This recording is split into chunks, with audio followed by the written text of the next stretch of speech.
Computers and digital electronics are made from logic gates, and logic gates are made from transistors.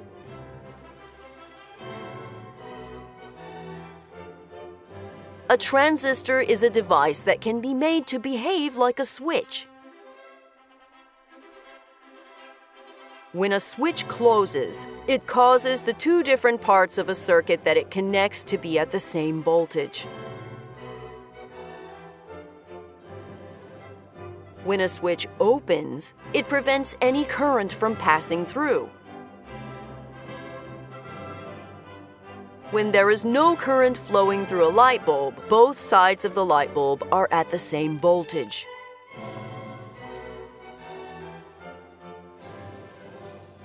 The end of the light bulb that is connected to the battery will always be at the voltage set by the battery.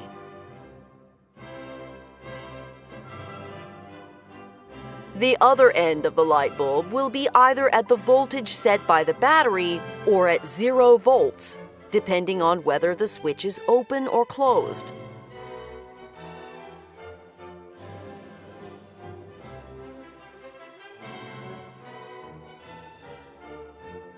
The same thing is true of a device which we call a resistor.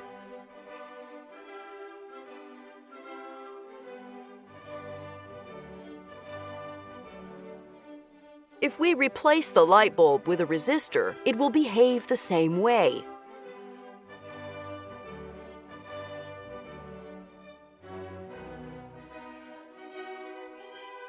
Suppose we also replace the switch with a device called a field effect transistor.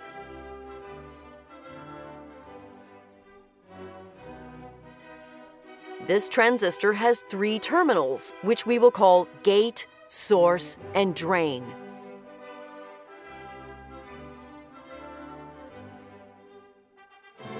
The terminals which we called source and drain go where the terminals of the switch used to be. So far, we have not yet connected the gate terminal to the rest of the circuit.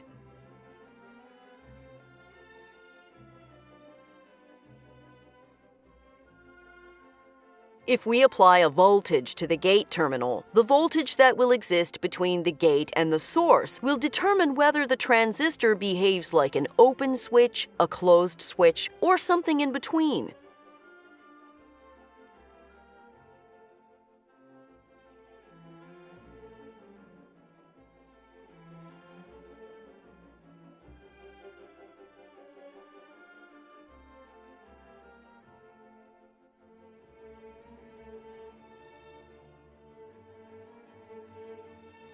If the transistor behaves as something in between a closed switch and an open switch, the transistor can be used as an amplifier.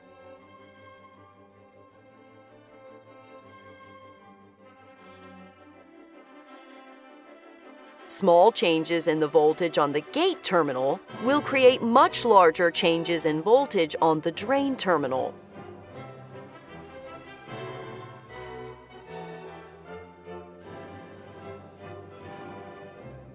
However, in our case, the voltage that we will place at the gate terminal of the transistor will always be just one of 2 values. Either this voltage will be the same as the voltage of the battery, or it will be at 0.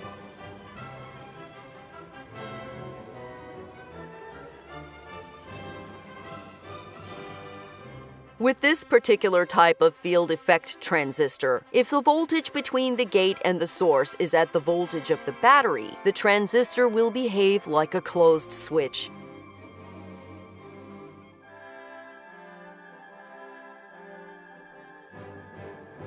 If the voltage between the gate and the source is 0, then the transistor will behave like an open switch.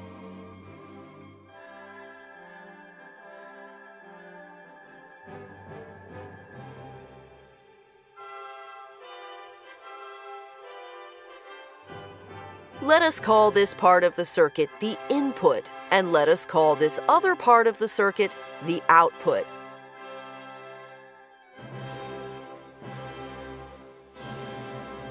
When a part of the circuit is at 0 volts, we will say that it is at logic low.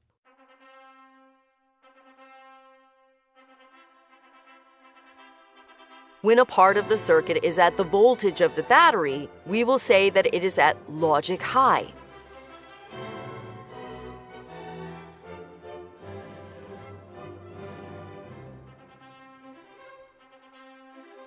We have now made our first logic gate.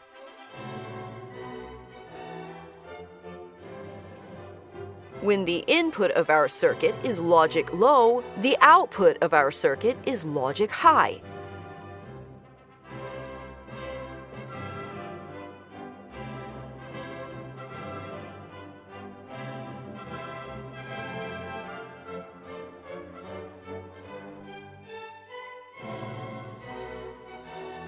When the input of our circuit is logic high, the output of our circuit is logic low.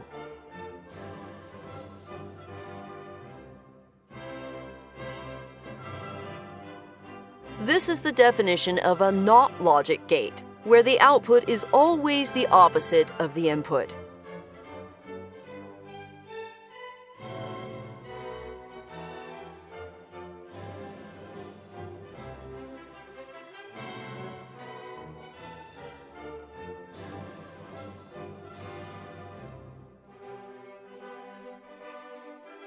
To make a more complicated logic gate, let us consider a circuit with 2 switches.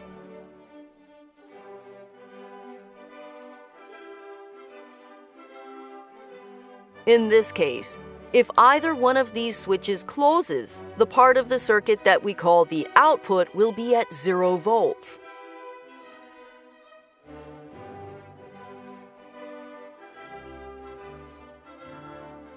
The part of the circuit that we call the output will be at the voltage of the battery only if both switches are open. Suppose we implement this circuit with the same type of field effect transistor that we used before. In this case, we now have 2 inputs to our circuit, which are the 2 gate terminals of the 2 transistors.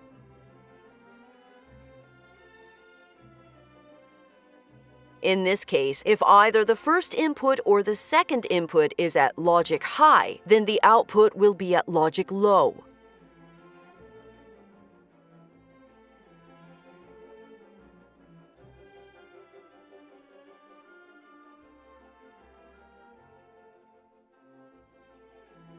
This is what we refer to as a NOR logic gate.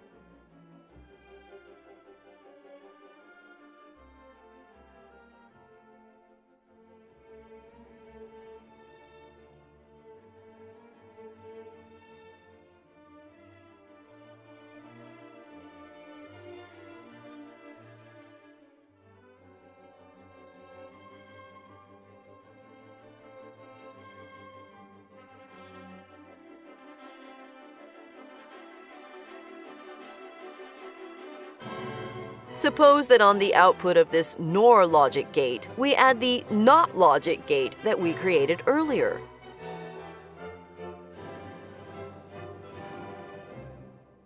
Now, if either the first input or the second input is at logic high, then the output will be at logic high.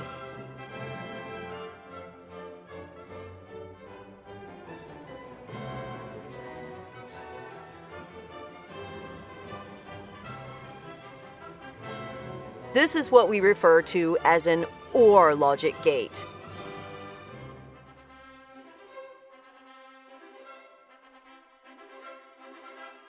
We call this an OR logic gate because to generate a logic high output, either the first input or the second input needs to be high.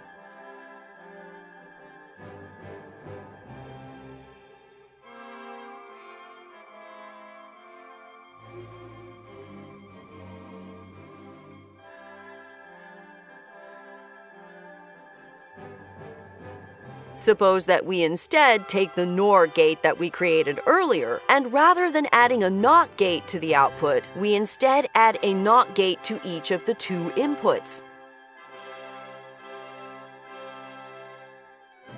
Now, if either the first input or the second input is at logic low, then the output will be at logic low.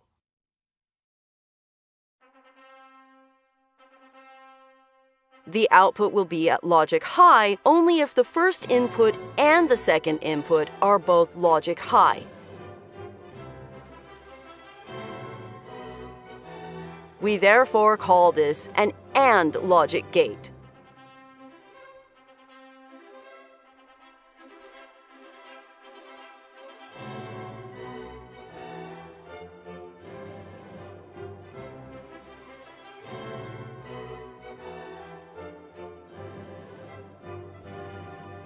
If we add a NOT gate to the output of the AND logic gate, then it becomes what we call a NAND logic gate.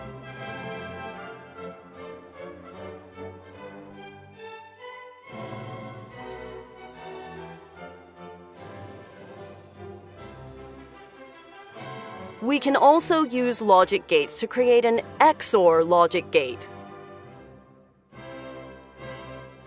In the case of an XOR logic gate, the output will be high if one of the inputs is high, but not both.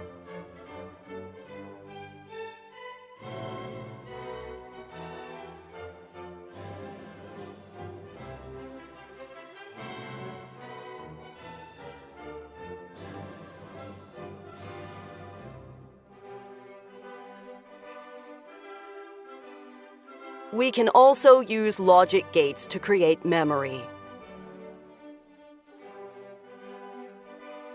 As an extremely primitive example, consider an OR logic gate with the output tied to one of the inputs.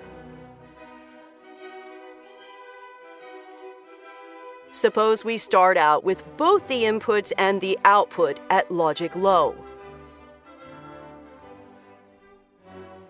If we send a logic high into the free input of the OR gate, then the output will go to logic high, since the output is high if either one of the inputs is high.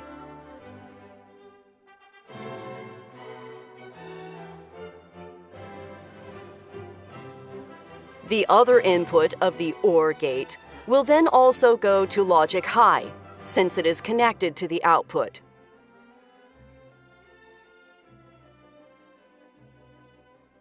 If we now removed the logic high to the free input of the OR gate and change it to a logic low, the output of the OR gate will stay high due to the fact that its other input is at logic high.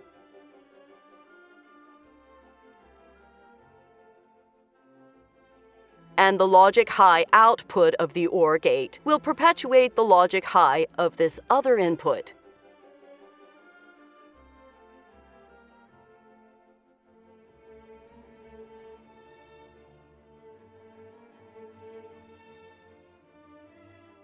Therefore, in this case, once the free input to the logic gate goes to logic high, the circuit will remember this, and then the output will stay at logic high forever.